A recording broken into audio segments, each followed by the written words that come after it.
I asked Mick and I asked Tony earlier. So Geoff's getting the Innovation Award. Okay, so there's been no innovation at all since 1967. Is that right? I don't understand that right. So Sergeant Pepper. This is for Sergeant Pepper and all the things that came after. And I believe that. I think that's absolutely true. Well, if you want me to respond to that? I believe that there hasn't been any innovation. No, for 40 years. No, there hasn't. But the problem is with the introduction of because we recorded music. That's what it was all about, and we had to create our own sounds. There was no software, no plugins. Exactly. The manager came into the control room, and if smoke was coming out of something, you were overloading it to get that sound. So that's the sort of stuff you're up against.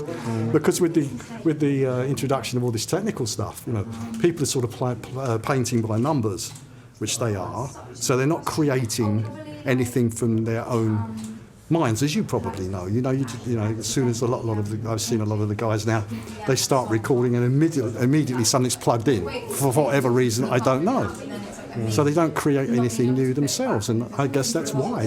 So we always talk about the limitations that existed. 4 tracks, for example, to get that. So that was the creative push, wasn't it, to try and overcome. Well, you made those decisions.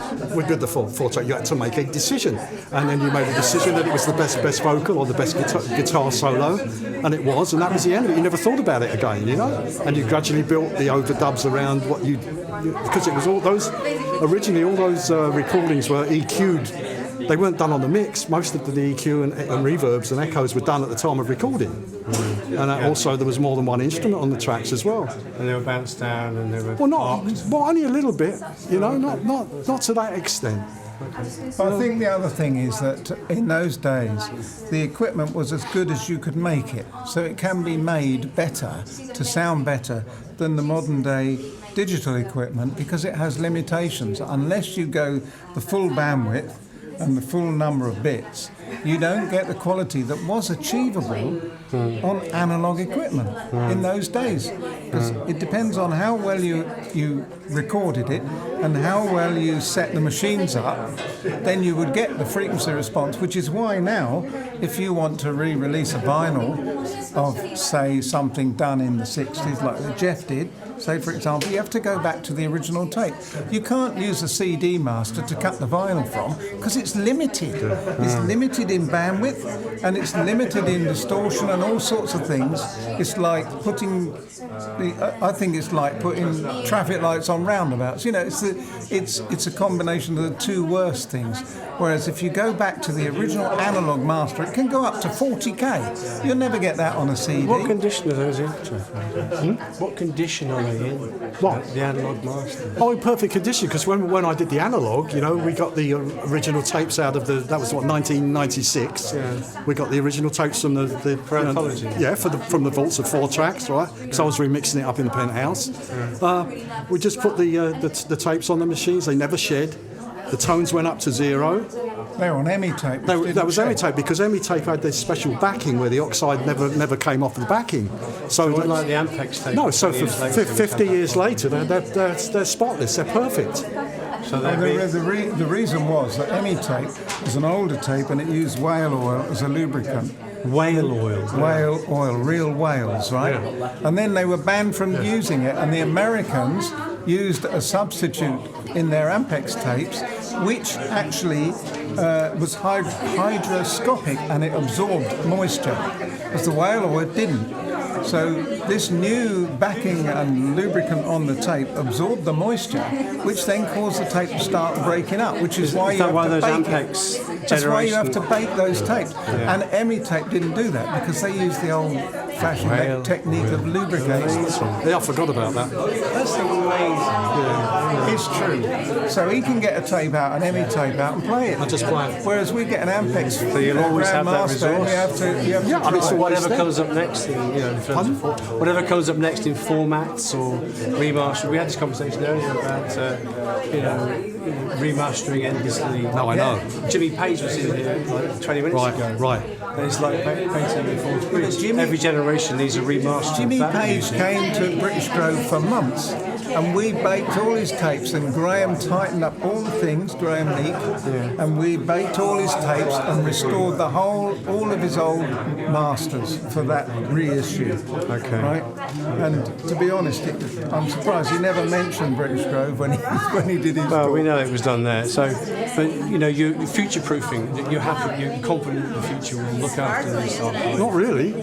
Really? What's, No, I don't know. I mean, I don't know. Without really delving into it, it's just, I don't know. To be honest with you, It's record company silverware, and they have to look after it, and they have to store it under very good conditions, and they have to keep it, because whenever you want to reissue, if you want it like for high definition streaming, for example, you've got to go back to the original. Is mixed masters, stereo or mono or whatever they were at the time, go right back to the original master to get that recording off. Not to any subsequent master that's been done or digitized or whatever. You go back to the original master and use that. And people at record companies should realise if they're putting out vinyls, which they are now, they have to go back to the original analog master. They can't go off a CD master to issue a vinyl LP now, which they probably do. So It's what a very serious thing, Phil. Absolutely. No, I'm sure. Dave. No, I totally agree with you. It really isn't. You put it on. It needs to be addressed. but I was talking to the mastering engineer down at Capitol the other day, and I just out and said, well, you know, we're talking about vinyl and stuff, right? So, you know, I said, well, what happens, you know, when you get like one of these MP3 mixes or whatever? Because, you know, if you're going to mix for vinyl, you've got to mix for vinyl with a VU meter, as far as I'm concerned, right? So you can see exactly what that piece of vinyl can take. If any out of phase content's on there, the stylus flies out the groove and stuff like that. You know, a big bass swing will make it fly out and so on.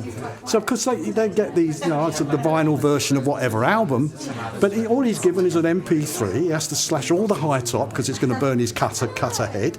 And he's got out of phase content, so he then puts sum and difference in to try and correct the phase, and then cuts the low bass and reduces the level, and that's the only way he can get it on the vinyl.